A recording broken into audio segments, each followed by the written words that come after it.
Hello YouTube, small welding projects today. I need a pin to put my grounding clamp when I use this jig, so that's a no-brainer. And here's, I showed in the video, I made this, it's not angle iron. I made it perfectly straight out of 2 pieces of steel. And I've got a big one on my drill press. Then shimmed it up with a washer.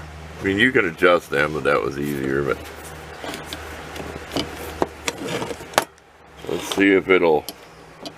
Hold on, let me get this thing.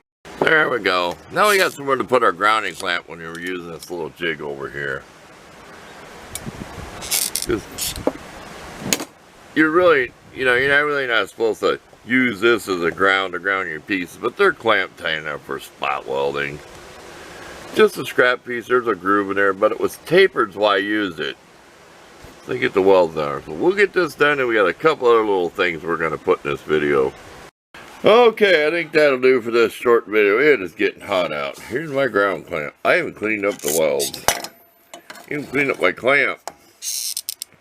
And I got her cleaned it up. It's out of the way. It's welded on there way too good, but there.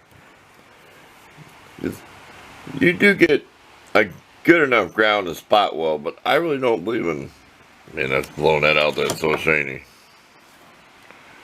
I don't believe in welding totally with something laying on a piece of steel for the ground.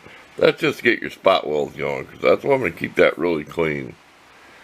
There you go. Thanks for watching. I'll leave you some pictures.